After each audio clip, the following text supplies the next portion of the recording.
Hello बच्चों, आज की इस वीडियो में हम लोग बात करने वाले हैं कॉकरोच की बॉडी के अंदर जो सेगमेंट्स होते हैं उनके बारे में, और कौन से सेगमेंट से कौन सी स्ट्रक्चर अराइज होती है उसको अपन एक डायग्राम के थ्रू इस वीडियो में देखने वाले हैं। तो ध्यान से पूरा वीडियो देखिए। जब आप कॉकरोच को डोर्सल साइड से या ऊपर से देखते हैं तो उसमें आपको एक हेड देखने को मिलता है। ठीक है, हेड कुछ इस तरीके से आपको देखने को मिलेगा। हेड में आपके पास एडल्ट स्टेज में एक ही सेगमेंट होता है, पर एम्ब्रियोनिक स्टेज में 6 सेगमेंट के फ्यूजन से एक हेड का फॉर्मेशन होता है। ये चीज भी आप ध्यान रखिए। फिर उसके बाद जो सेकंड पार्ट आता है वो आता है थोरिक्स। थोरिक्स के अंदर कितने सेगमेंट मिलते हैं? 3 सेगमेंट मिलते हैं। तो यहाँ पर ये थोरिक्स वाला जो पार्ट है इसमें कितने सेगमेंट प्रेजेंट है? 3 सेगमेंट देखने को मिलते हैं।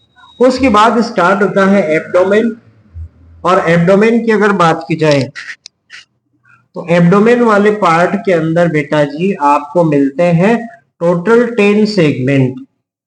यहां पर जैसे मान लीजिए एक सेगमेंट है, 2, 3, 4, 5, 6, 7, 8, 9 और ये टोटल 10 सेगमेंट। 1 2 3 4 5 6 7 8 9 एंड 10। तो टोटल 10 सेगमेंट आपको किस में देखने को मिलते हैं? एब्डोमेन में। थोरिक्स के अंदर कितने सेगमेंट है? 1 2 एंड 3। ये थोरिक्स वाले पार्ट में मिलते हैं। और हेड वाले रीजन की बात करें तो आपको एक हेड देखने को यहाँ पर मिलेगा। हेड वाले रीजन की अगर बात करें तो इसमें 1 पेयर कंपाउंड आइज मिलती है। कंपाउंड आई का मतलब होता है जो बहुत स्मॉल स्ट्रक्चर से मिलके बनी होती है, बहुत सारी छोटी छोटी यूनिट से मिलके बनी होती है। तो ये जो स्ट्रक्चर है वो यहाँ पर किसको रिप्रेजेंट करता है? आई को। आई का जो टाइप यहाँ पर है वो कौन सा है? कंपाउंड आई। कौन सी आई है? कंपाउंड आई। तो हेड वाले रीजन से 1 पेयर कंपाउंड आई जो है वो राइज होती है किस तरफ? और एक यहाँ पर है। और यहां से एंटीना जो है वो निकलते हैं, एक एक एंटीना निकलते हैं। हेड वाले रीजन से एक एक एंटीना निकलते हैं जो इन्वायरमेंट में होने वाले जो चेंजेस होते हैं उनको सेंस करने का काम करते हैं। तो ये वाली जो स्ट्रक्चर है इसको आप क्या बोल देंगे? एंटीना। एंटीना नंबर में कितने होते हैं? 2। कंपाउंड आइज भी कितनी होती है? 2 होती है। और ये कहां से अराइज होती है? हेड वाले रीजन से। इसके अलावा हेड में माउथ पार्ट्स भी होते हैं जो नीचे की तरफ इसमें है। ये डायग्राम अपन ऊपर से देख रहे हैं तो ऊपर से किस तरीके से कॉकरोच दिखता है वो चीज यहाँ देख रहे हैं। लास्ट वीडियो में अपन ने माउथ पार्ट्स को भी डिस्कस किया था। उसके बाद देखिए थोरिक्स वाले पार्ट में जो 3 सेगमेंट है 1 2 एंड 3, इसमें सबसे पहला जो पार्ट है इसको अपन बोलते हैं प्रोथोरिक्स। क्या बोलते हैं इसको? प्रोथोरिक्स। बीच का जो पार्ट है उसको अपन बोलते हैं मेसोथोरिक्स। और तीसरा जो एब्डोमेन के पास में है इसको अपन बोलेंगे मेटाथोरिक्स। तो ये 3 पार्ट जो है थोरिक्स वाले रीजन में आपको देखने को मिलते हैं। उसके बाद आता है एब्डोमेन। ठीक है, एब्डोमेन की अपन बाद में बात करेंगे, पहले थोरिक्स वाले पार्ट से कौन कौन सी स्ट्रक्चर अराइज होती है उसको अपन देख लेते हैं। ठीक है, तो आप यहाँ पर देखिए प्रो सबसे पहला सेगमेंट जो हेड के साथ जुड़ा हुआ है प्रोथोरिक्स, दूसरा थोरेसिक चेम्बर मीजो, और लास्ट वाला जो है वो मेटाथोरिक्स जो है होता है। अब देखिए प्रोथोरिक्स वाला जो पोर्शन है उससे 1 पेयर लेग राइज होते हैं ऐसे, एक लेग इससे एक इधर की तरफ। ठीक है, मीजो वाले से भी 1 पेयर लेग जो है वो राइज होगा, मीजो से भी 1 पेयर लेग अराइज होगा, और मेटा से भी 1 पेयर लेग जो है वो अराइज होता है। ठीक है, प्रोथोरिक्स वाले रीजन से जो लेग राइज होते हैं उनको आप क्या बोल देंगे? Prothoracic leg. इसकी बात करें तो ये मीजोथोरेसिक लेग, और लास्ट वाला जो है इसको अपन बोलेंगे मेटाथोरेसिक लेग। तो ये 3 पेयर जो है लेग आपको देखने को मिलेंगे। प्रोथोरिक्स से 1 पेयर, मेजोथोरिक्स से 1 पेयर और मेटाथोरिक्स से 1 पेयर लेग राइज होंगे। उसके बाद बात करते हैं विंग्स की, तो टोटल 4 विंग जो है इसमें देखने को मिलते हैं। यहां पर मेजोथोरिक्स प्रोथोरिक्स वाला रीजन हो, उससे कोई भी विंग अराइज नहीं होता। मेजोथोरिक्स वाला पोर्शन है उससे विंग अराइज होंगे, इस तरीके से विंग अराइज होंगे।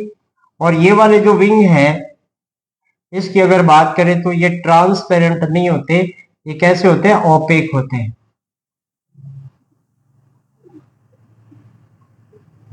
ये मान लीजिए ये वाला विंग अराइज हो रहा है, कहां से अराइज हो रहा है, मेजोथोरिक्स से।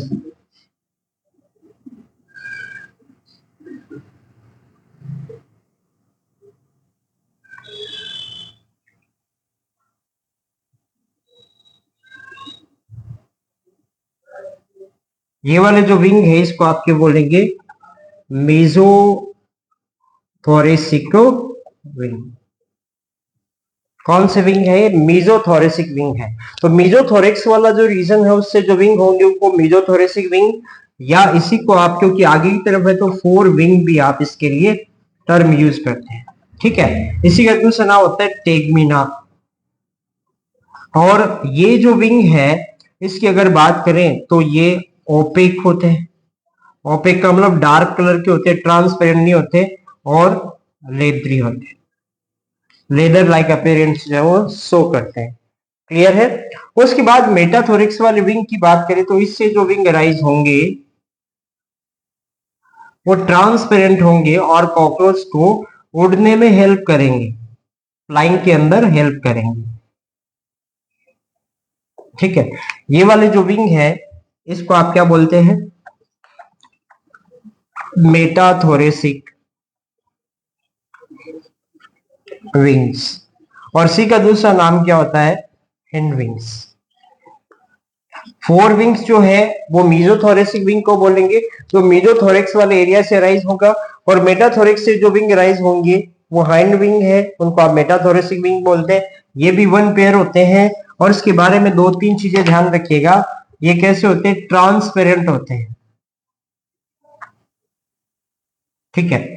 और हेल्प करते हैं किसके अंदर, इन फ्लाइंग। ट्रांसपेरेंट होने के साथ साथ ये थिन होते हैं और मेम्ब्रेनस है। और ये वाले जो विंग थे वो कैसे होते हैं, थिक होते हैं, थिक, ओपेक और लेदर लाइक अपीयरेंस जो है वो शो करते हैं। उसके बाद यहां पर देखिए ये एब्डोमेन वाला पोर्शन आता है। एब्डोमेन में लास्ट जो एब्डोमिनल सेगमेंट है, 10th एब्डोमिनल सेगमेंट है, उससे 1 पेयर स्ट्रक्चर अराइज होती है जिसको आप बोलते हैं एनल सरसाई या एनल सर्स। एनल सर्सी जो है बेटा जी वो सेंसरी स्ट्रक्चर, क्या है, सेंसरी स्ट्रक्चर है कॉकरोच की। और एनल सरसाई जो है वो भी कितनी होती है, 1 पेयर होती है। इसके बारे में एक चीज और ध्यान रखिएगा, इसका जो फंक्शन है वो क्या होता है, हियरिंग। अपन तो कहां से सुनते हैं, कानों से, और कॉकरोच जो है वो कहां से सुनता है, एनल सरसाई से सुनता है। तो यहां पर ध्यान रखिए, काफी इंपॉर्टेंट चीज है, कॉकरोच के अंदर एनल सरसाई सेंसरी स्ट्रक्चर होती है जिसका मेन फंक्शन क्या होता है, हियरिंग के अंदर ये हेल्प करती है। एंटीना भी सेंसरी स्ट्रक्चर है, एनवायरमेंट में कोई चेंज आ रहा है तो उसको ये सेंस करते हैं और उसके अकॉर्डिंग फिर ये बिहेव करते हैं, ठीक है। अगर मेल है, अगर कॉकरोच कैसा है, मेल, तो मेल कॉकरोच से 10th सेगमेंट में 1 पेयर सेगमेंटेड स्ट्रक्चर अराइज होती है। ये जो 1 पेयर सेगमेंटेड स्ट्रक्चर अराइज होती है इनको बोलते हैं anal style. Anal style, anal style कितनी है बेटा, 1 पेयर है। और ये हेल्प करती है किसके अंदर, हेल्प्स इन ओपुलेशन, सेक्सुअल इंटरकोर्स या कॉपुलेशन जब कॉकरोच करता है तो इनकी हेल्प से मेल कॉकरोच फीमेल कॉकरोच को कैप्चर करता, पकड़ता है कॉपुलेशन के टाइम, ठीक है। एनल स्टाइल प्रेजेंट होती है किसके अंदर, ओनली इन मेल। और ध्यान रखिए कौन से एब्डोमिनल सेगमेंट से, 10th एब्डोमिनल सेगमेंट से ये अराइज होती है। तो ये मेल में प्रेजेंट होती है, तो इसको आप क्या बोल सकते हैं, basis of sexual dimorphism in cockroach. Cockroach के अंदर सेक्सुअल डाइमोर्फिज्म का बेसिस ये होती है। बेसिस कैसे? सेक्सुअल डाइमोर्फिज्म क्या होता है, मेल फीमेल से दिखने में अलग है और मॉर्फोलॉजिकल डिफरेंस है, ठीक है, मेल को फीमेल से आप इजीली डिफरेंशिएट कर सकते हैं। तो ये जो प्रॉपर्टी है इसको आप सेक्सुअल डाइमोर्फिज्म बोलते हैं। अब मेल के अंदर तो एनल स्टाइल होते हैं, फीमेल के अंदर नहीं होते, तो एनल स्टाइल के बेसिस पे मेल और फीमेल में आप डिफरेंस कर सकते हैं।